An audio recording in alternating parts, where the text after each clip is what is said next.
Hello everyone, this is Lego Toby, and today I will be doing a Lego set review for the Lego Star Wars Darth Vader vs. Obi-Wan Kenobi Lego set. And this Lego set was released back last year in the summer of 2022, and as of recording this video, retails for $50 in the United States. And this set includes 408 pieces, 4 minifigures, and the set number for this set is 75334, and the set is based off of the Obi-Wan Kenobi Disney Plus show that was also released last year. So the first minifigure we have here is Obi-Wan Kenobi, and his accessories consist of a typical lightsaber piece, don't have much to say there, as well as a couple of 1x1 transparent circular bricks, which are there so that way you can pretend he's like flying or floating in the air. So that can be pretty useful. And this is actually a pretty good minifigure since he does have pretty nice, useful, exclusive torso and leg printing. Here's what the back torso printing looks like. And he even has an awesome new hairpiece too. His front face expression shows him pretty angry, while his back face expression shows him a bit more calm. So overall, a pretty good minifigure in my opinion.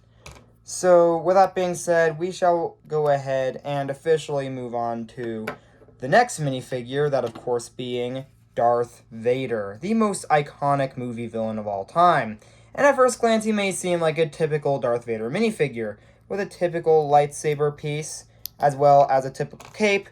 But once you remove the helmet piece, though, you get a pretty awesome exclusive face printing for scarred Anakin, where he's a lot angrier, and that can be pretty great too.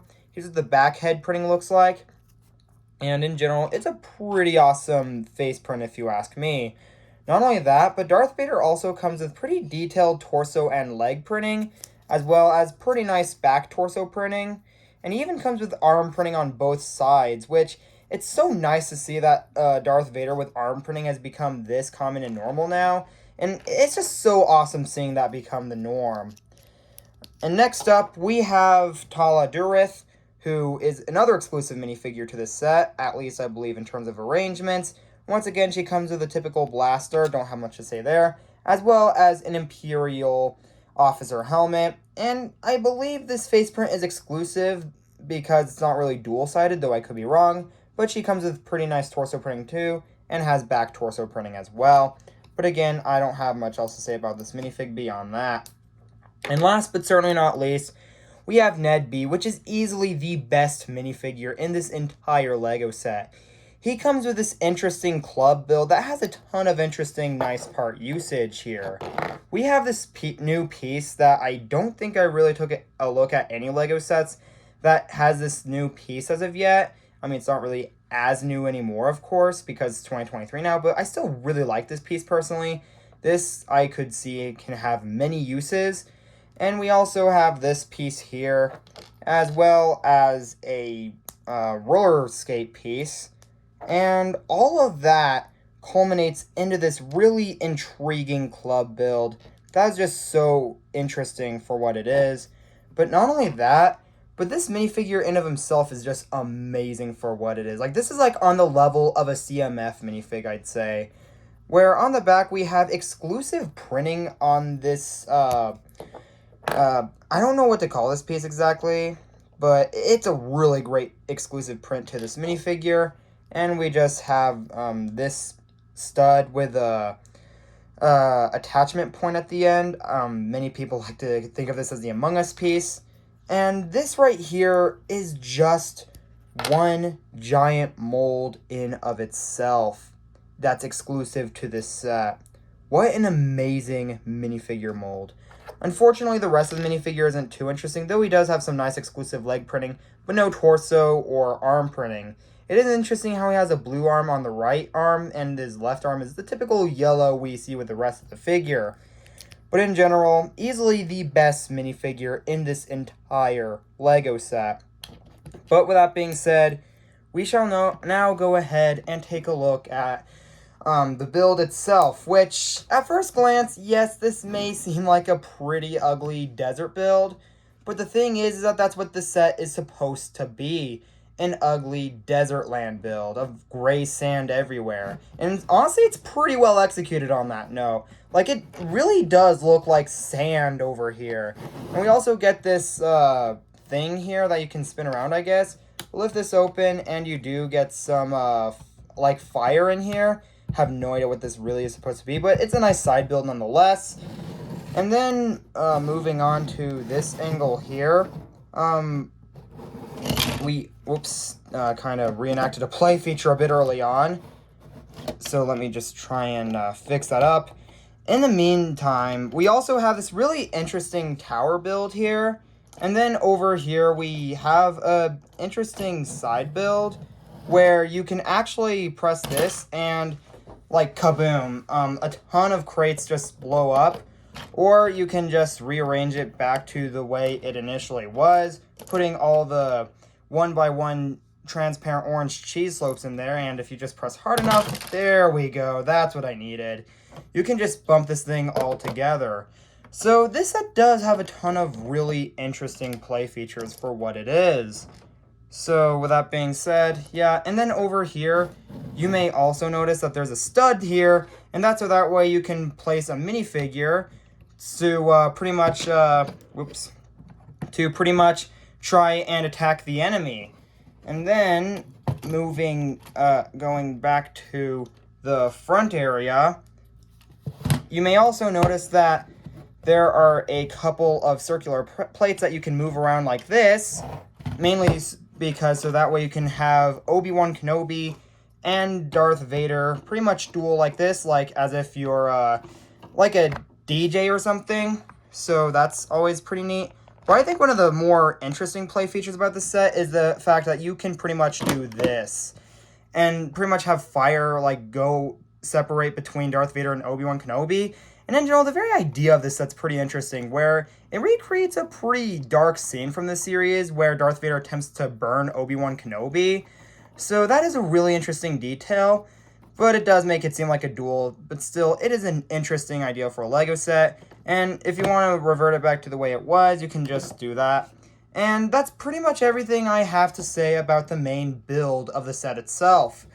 So with all that being said and done, let's go ahead and finally take a look at the instructions booklet. And it's also worth knowing that this is the very first summer 2022 LEGO set, or more recently I'm taking a look at. But more importantly, it's the first LEGO set I'm reviewing that has the most generic and terrible instructions booklet cover design. This is something the entire LEGO community has been making a fuss about, and honestly, I cannot blame them. This is just so ugly looking. It's so plain. It is a lot tougher to tell to find what LEGO instructions booklet you need. It's just a really terrible thing. This redesign in general is just terrible. I don't know why they'd want to do this, especially since they've pretty much done the instructions booklet cover being the same thing as the box art for ever since instructions were really a thing. So that is absolutely frustrating in my opinion. But on the back, we have an advertisement for every single summer 2022 LEGO Star Wars set. And more specifically, interesting enough, here we have an advertisement for specifically the Obi-Wan Kenobi LEGO sets, at least both of the Disney Plus show Kenobi sets, and even Kenobi's Jedi Starfighter, which is pretty interesting because that's an episode 2 set, but it still has something to do with Kenobi nonetheless. And we have a generic win advertisement with the LEGO minifigures robot.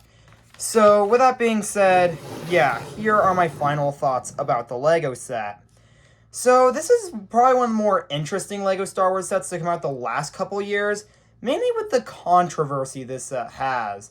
This is a LEGO set that many people have called out on as one of the worst LEGO Star Wars sets of all time because it's overpriced and has the ugliest build they've ever seen. And in my opinion, I honestly more than disagree with them. Because, okay, sure, the price of this set is pretty heavy, like $50 for this set. I mean, compared to other summer 2022 LEGO Star Wars sets, the price isn't terrible. I mean, there's the Justifier that came out at the same time. That's an overpriced set. But even then, this set certainly looks a lot more like a $40, maybe $45 set at most. But $50 is definitely pushing it, and I will somewhat agree on the price category. However, though, I will disagree with many people when they say the build is terrible. Of course it's going to look terrible. Like, it's a sandy, desert-like landscape. Why would it be good looking? And also, behind the ugliness, there are a ton of intriguing play features, but more importantly, though, it's also accurate to the scene. And that is pretty important if you ask me. It may not be the most appealing looking thing, but as long as you have all the minifigures on it, it makes for an okay display set. And at least it is accurate, so at least that's something. So, and also I've heard many people prefer a Lego set based off of the final episode where it's a $20 set that features Obi-Wan Kenobi and Darth Vader. And in my opinion, that would have honestly been a worse Lego set because chances are they probably would have raised that set by $5 even though it's just Obi-Wan Kenobi and Darth Vader. And the build would have still been as ugly, if not possibly uglier. So with all these added play features and added minifigures, I think this is honestly a better set than what people are initially wanting. So, and speaking of minifigures, the minifigure selection in this set is great. Every minifigure in this set has at least one exclusive printed piece, and that is always awesome. And there's a lot you can do with recreating the scene here as well. And in general, I think this is a great Lego set. This is a must-have for anyone who is a fan of the Star Wars Obi-Wan Kenobi Disney Plus show. It's also a must-have for completionists, obviously. And in general, it's a Lego set that I highly recommend simply because it truly is a fun play set. And overall, my final rating is 4.5 stars. It truly is a great Lego set. Though again, it's not the best thing to display unless you have all the minifigures on it. And also, I will say the price is a bit much. But to be honest, I don't think the price for this set is terrible, unlike the more expensive LEGO Star Wars sets released at the same time. But as always, it is just my personal and honest opinion, and this is LEGO Toby. Please like and subscribe to my YouTube channel, and I'll see you next time. Goodbye!